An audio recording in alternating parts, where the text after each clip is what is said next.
बुजुर्गान कौम और मिलत मेरी इज्जतदार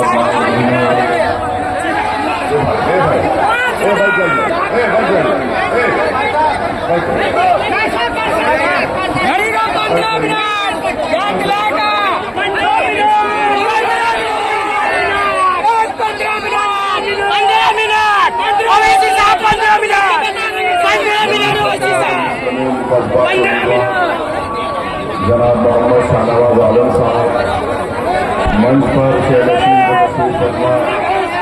जिलेदारान कौम और मिलत, मैं आप तमाम का दिल की गहराइयों से शुक्रिया अदा करता हूँ कि आप आज यहाँ पर अपना कीमती वक्त निकाल कर आए हैं। मैं आप तमाम लोगों से ये दरख्वास्त और अपील करने आया हूँ कि 11 तारीख के दिन आप तमाम लोग मुतहदा तौर पर अपना एक वोट मजलिस इत्तेहाद मुस्लिमीन के उम्मीदवार पतन साहब के निशान पर बटन दबाकर आप अपने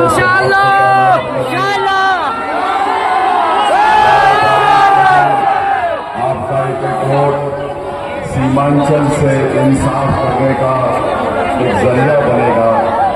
मैं आपसे अपील कर रहा हूँ कि 11 तारीख के दिन आपका एक वोट आपकी सियासी लीडरशिप को मजबूत करेगा।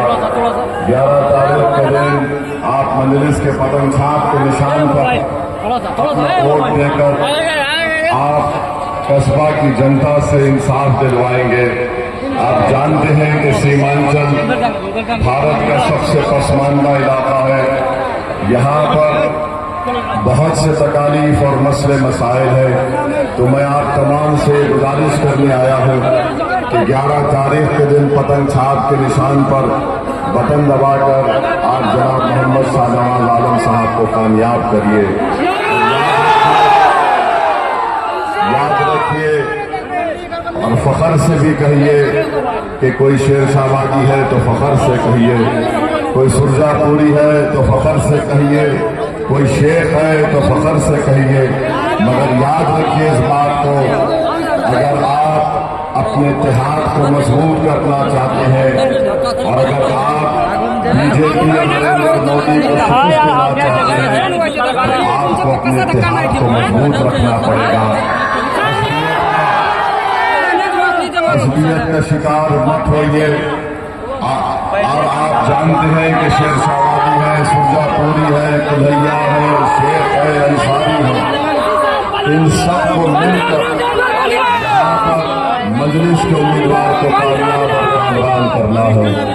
अगर हम बीजेपी की सरकार को, नीतीश कुमार की सरकार को दोबारा बनने से रोकना चाहते हैं तो अपने के वोट का इस्तेमाल मजलिस इत्तेहाद मुस्लिमीन के हक में करिए।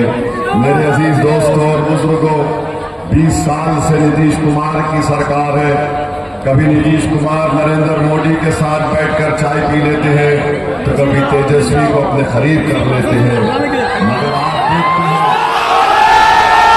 देखते हैं कि 20 साल में भ्रष्टाचार आम हो चुका है। बगैर रिश्वत के गरीब का कोई काम नहीं हो सकता। अगर आप ब्लॉक के ऑफिस में चले जाएंगे तो वहां पर कम से कम 20 से 25 हजार रुपये देना पड़ता रजिस्ट्रेशन और म्यूटेशन के लिए। गरीब को बगैर रिश्वत दिए आवास योजना नहीं मिलती, ना पेंशन मिलता है। पिछले 20 साल से गरीबों का खून चूसने का काम यहाँ पर बीजेपी, नीतीश कुमार और तेजस्वी यादव की सरकारों ने किया है। मैं आज से अपील कर रहा हूँ कि आप इनके इन दिलफरेब झूठ में मत आइए। आज इनके पास पैसा है। 20 साल के बाद सत्ता में रहने के बाद नीतीश कुमार और मोदी एक गरीब हमारी माँ और बहन के अकाउंट में पैसे डाल रहे हैं।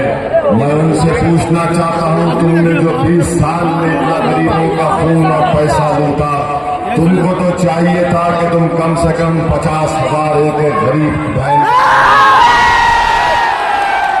मेरे अजीज दोस्तों और बुजुर्गों, आप जानते हैं कि हुकूमत खुद कहती है कि बिहार में सबसे गरीब अगर गांव में कोई है दलित के बाद तो मुसलमान है।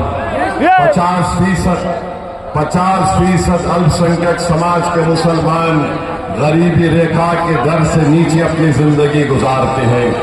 बताइए इसका जिम्मेदार कौन है?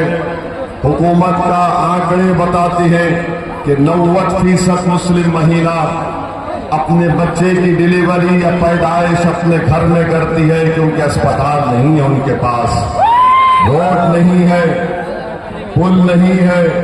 मगर इसके बावजूद भी नरेंद्र मोदी, नीतीश कुमार, तेजस्वी आकर झूठ को बयान करते हैं। मेरे अजीज दोस्तों, आप जानते हैं कि नरेंद्र मोदी ने नीतीश कुमार के साथ मिलकर और यहां पर एक वक्फ का कानून दिल्ली में बनाया, एक काला कानून वक्फ का बनाकर नरेंद्र मोदी, नीतीश कुमार और लोजपा वाले मस्जिदों को छीनना चाहते हैं, जी सर, दरगाहों और खानकाहों को छीनना चाहते हैं, कब्रिस्तान की जमीन पर कब्जा करना चाहते हैं। दुनिया ने देख लिया, भारत की जनता ने देख लिया कि कैसे असदुद्दीन ओवैसी भारत के पार्लियामेंट में